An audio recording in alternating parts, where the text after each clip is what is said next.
Hey guys, thanks for tuning in. I discovered a pretty interesting uh, thing that's going on in British Columbia, Canada. There's a company called Edison Motors. It's a couple of young fellas uh, who have built a prototype electric hybrid truck. Now their version is diesel electric. Um, So they're privately owned. The company is called Edison Motors. So go onto your Google. I never knew about this company, but they're privately owned. Edison Motors. They're a couple of really smart guys, and yeah, they got quite a bit of stuff on their website. They built a prototype already of a diesel electric hybrid logging truck, and it gets the job done. They're privately owned. Obviously, they don't have the same kind of cash behind them as Hyliion has, but they're smart guys. And who knows? Possibly, if Hyliion gets their gear in order here and gets things rolling with their product, there could be opportunities here for Hyliion to get their foot in the door with these guys. This is pretty interesting stuff. I just discovered it. Maybe some of you guys already have heard of these guys, but anyway, they're called Edison Motors. Edison Motors, Edison. They get a lot of content on the internet, on YouTube and stuff. So Google that. I got to give credit here to Edison Motors. And I'm going to play a little bit of an interview that I discovered. They're getting the job done. Anyway, go on the internet and yeah, check these guys out. I'm gonna just see if I can play some of this and see if I can make this work pretty good or not. But let's just check this out.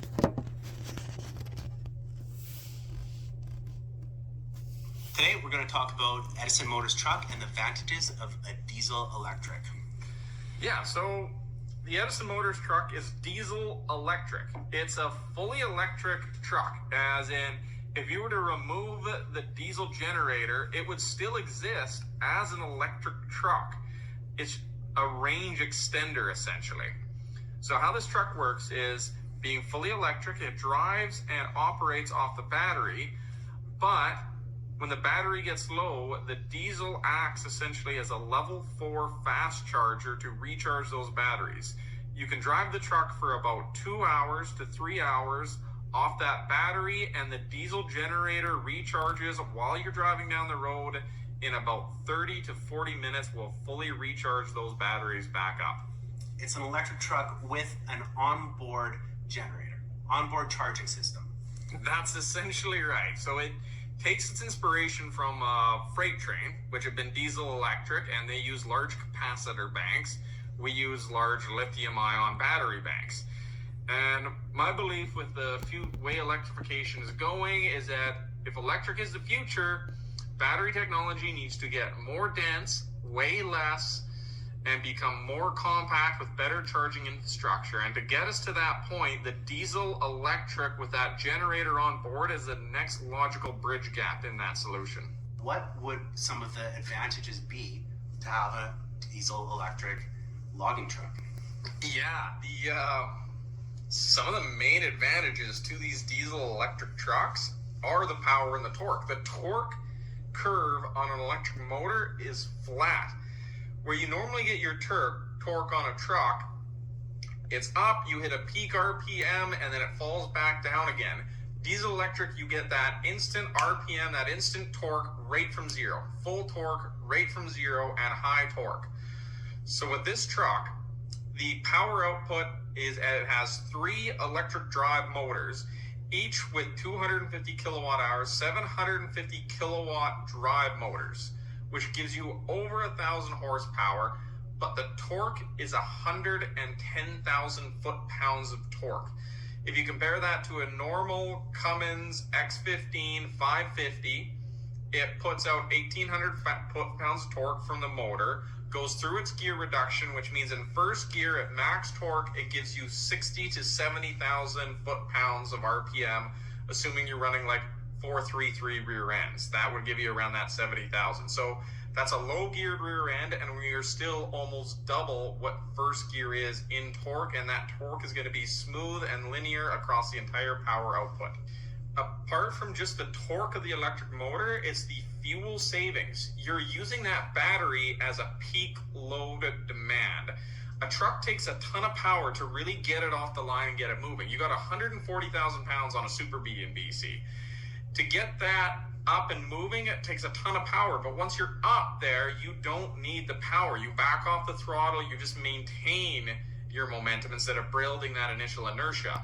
So that battery gives you that full 1,000 horsepower shove off, and then once you're up to speed, it doesn't do a lot. Plus, as you're going downhill, AC Motors, the motor actually acts as a generator. It puts a load onto your drive axles and sends the power to recharge the battery. So when you're coming down the hill, you're recharging the power back in the battery, it's building up, and it gives you the peak load demand to climb up the other side. Same as if you're slowing down to stop at a light. It's rebuilding that power back up. It stores that power and it reuses you to launch off the line, which really allows you to put in a small generator to maintain its peak load, which essentially what we've done is we've taken a 15-liter Cummins, we've reduced it down to a 9-liter engine. Basically, instead of having a 550 horsepower motor, we have a 350, 400 horsepower motor. It puts out 350 kilowatts. The Super B going down the highway uses an average of 200 kilowatts. That's what it requires to keep that momentum moving. So an extra 150 goes back to recharge those batteries. You get about 2 hours of drive time off the batteries. It recharges those batteries in about 30-40 minutes. We have 250 kilowatt hour battery pack on board, as opposed to running a full size megawatt battery like some of the other commercial trucks do. So the generator is running off diesel, but it's not running near the amount of time as your motor would be, and it is a smaller generator. How would that result or reflect in your actual fuel savings? I guess it would be dependent on terrain and things like that, but what do you kind of project? For fuel savings, that is one of the hardest things to predict, because we are building heavy vocational trucks for the logging, garbage, heavy haul, oil field, vac trucks, those kind of things that it's not easy to calculate. If it was a highway tractor, we could just enter the math and see what it does, but highway OTR work, pulling a dry van, is the worst application for this. Apart from like a dry van going down the highway, how would you estimate the projected fuel savings? Okay, so the best way to say that is that the harder you work this truck, the better it's going to do. The more down and uphill you have, the more regenerative braking, the more stop and go, the better fuel mileage you're going to get. The harder you work it, the more you pull, the better you are. So to explain it this way is that a C9 generator uses about 50 liters of fuel per hour, which means you're going to use 50 liters of fuel to recharge those batteries, and you're going to get a couple hours of driving. Now that's pulling Super B weight, so instead of looking at 60 liters per hour fuel consumption, you're looking at 25 liters per hour fuel consumption.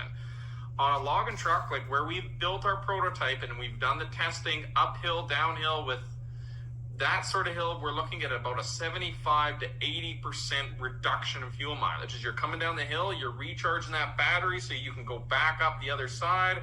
You're coming down on a logging truck, you're down the mountain loaded, you're going back up empty. On a real ideal application, you might never have to fire that generator up. You could have 100% fuel reduction. So I can't give a mile per gallon savings, but if we were to look at the application, you can clearly see how this makes sense to save money.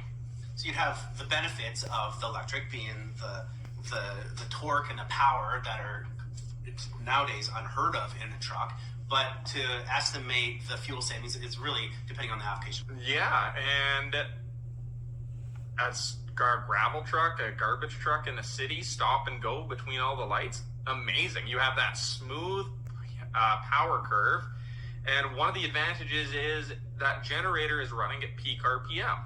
One of the problems is, due to the limited RPM range of a diesel motor, 500 to 2000 RPM traditionally in a truck.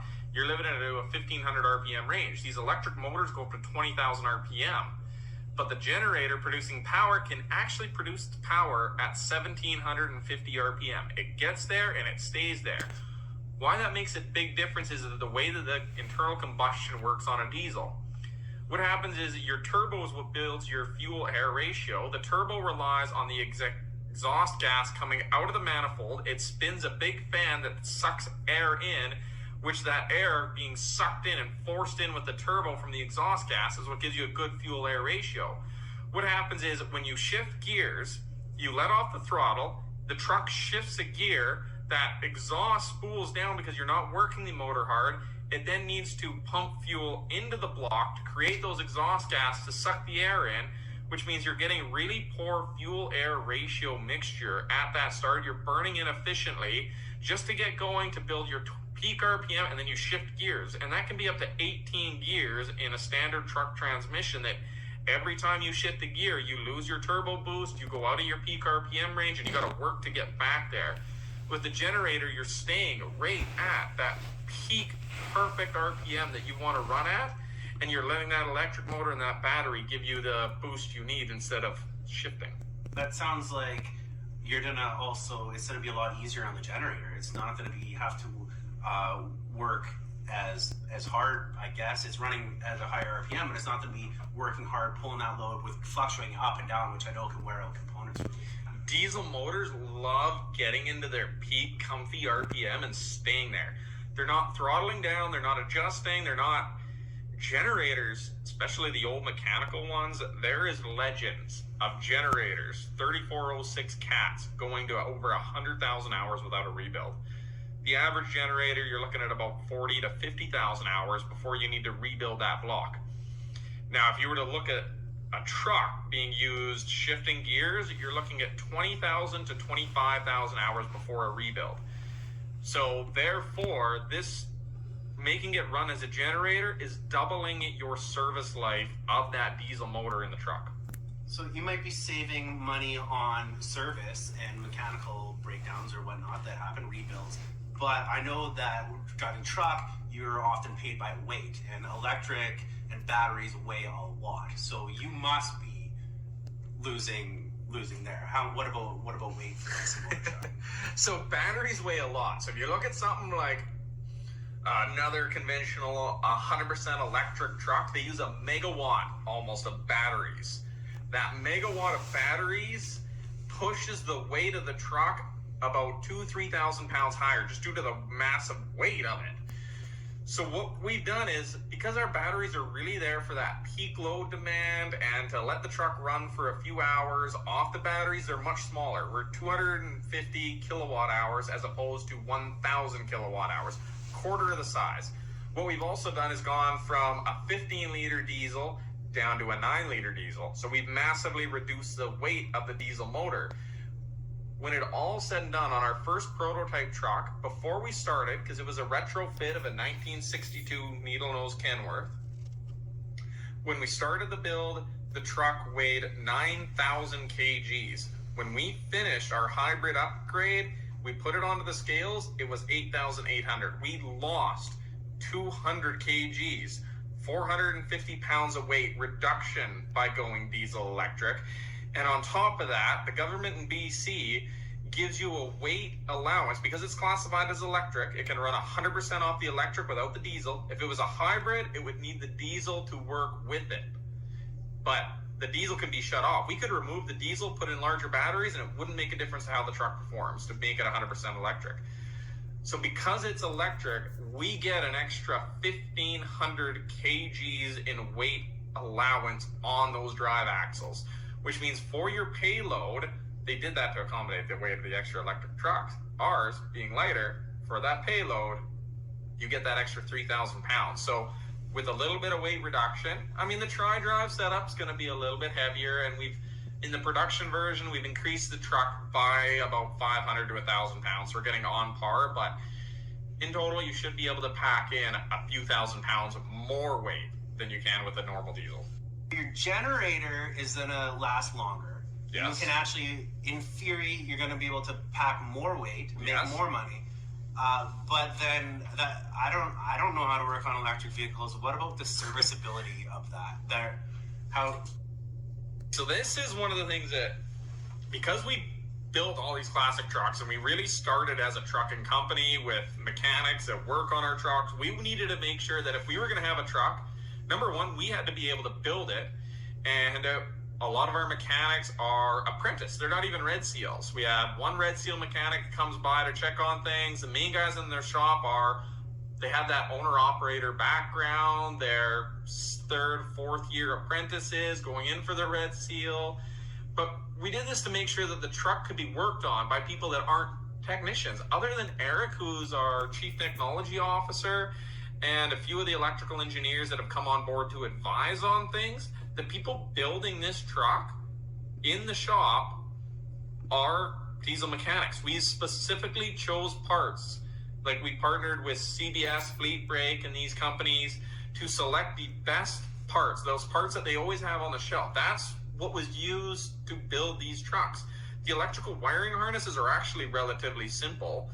We reduced the driveline components, but your brake pots are your standard Type 30 brake pot, which means you have your standard slack adjusters, the airline, the coupling, the brake fittings. None of these parts are Edison Motors specific parts. They are all parts you can get off the shelf. Now, what about the battery life? Yeah, that's one of the big concerns about people with EVs, is that a megawatt of batteries is hundreds of thousands of dollars. Our battery cost, I'll just straight up tell you, is about $30,000. That's $35,000 is what you get for that 250 lithium-ion batteries. So it's much cheaper when it comes time to service it.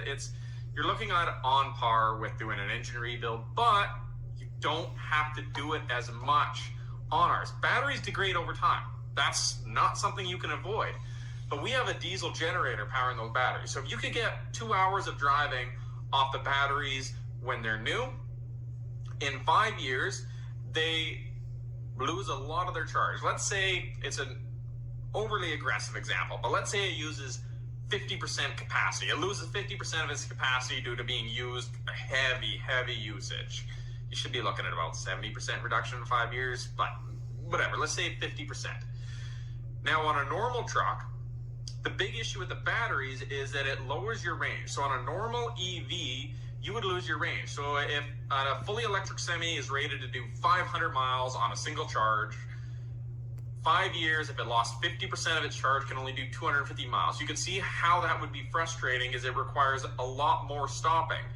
But we have that diesel generator. So if our capacity goes down from 250 to 125, all it means is that that generator needs to come on more frequently to recharge it. So instead of running it for half an hour and then driving for 2 hours, you now need to run it for 15 minutes and you drive it for an hour. It doesn't affect your range of your truck the way it would in a normal one. It doesn't require extra stopping, which means you can push the lifespan of that battery back to years and years. Eventually, it might get to the point where you're like, oh, this is annoying. The generator needs to run relatively more constantly. That could be a thing, but you're looking at 10, 15 years out of that $35,000 battery, as opposed to looking at 5 years out of $150,000 battery. So you can see that cost savings. For $35,000, you get 10 to 15 years. For $150,000, you get 5 to 7 years before it's really frustrating to the point where you're like, I can't make it through the day without stopping multiple times. And the other advantage is, because you're recharging it, you can set that generator so that it keeps those batteries above 50%. You're not cycling down to that bottom end in your battery life range. Where you really do your batteries is when you drain them all the way down.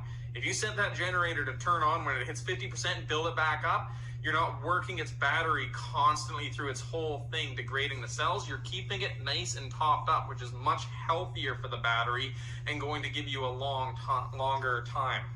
What about the reliability of electric motors compared to that of mechanical motors? Electric motors are actually much more reliable. A mechanical motor, a mechanical transmission. You have, just check out the image of a mechanical transmission. Have a look at this thing. You'll see there's counter shafts and main shafts and gears and shift forks moving all these things together. Electrical motors are actually incredibly simple. All they are is a magnet spinning inside some copper wire. There's not a lot of moving parts. They're simple. They last forever. You can find electrical motors that are still in operation from the early 1900s. They work. They work well. They're reliable. They're easy to service. You can rebuild them easily. They are a pure, simple service thing. As long as the company makes it easy to work on, designs it with serviceability in mind, you can get incredible serviceability and lifespan out of these electric motors. Have a look at the mill in town. The sawmill in Merritt here uses Laternos. The one Laterno they use every day to unload logging trucks was made in 1967, and it is diesel electric. A diesel generator moving electric motors, electric winches, electric rack and pinion steering, electric hub motors, and this thing still unloads logging trucks every day since 1967. That's how long this log loader has been in service for. If you compare that to a normal mill loader where you get 5-10 years of service, they're going on 50 years still unloading hundreds of logging trucks per day just as efficiently, because that's how reliable these electric motors are. It's more reliable, less maintenance, higher gross, better fuel mileage. Overall, this sounds like a pretty More power. More power. It's Yeah. a win-win. Yeah, this is one of those solutions that freight trains have been diesel electric since the 1930s, and they can move millions of pounds of freight. Why hasn't this been done in trucks before? This is the obvious solution, the diesel electric trucks. The technology is there now to make easy, simple to maintain, build, and construct diesel electric trucks. Why hasn't this been done? This is the obvious bridge gap between pure diesel mechanical and full electric.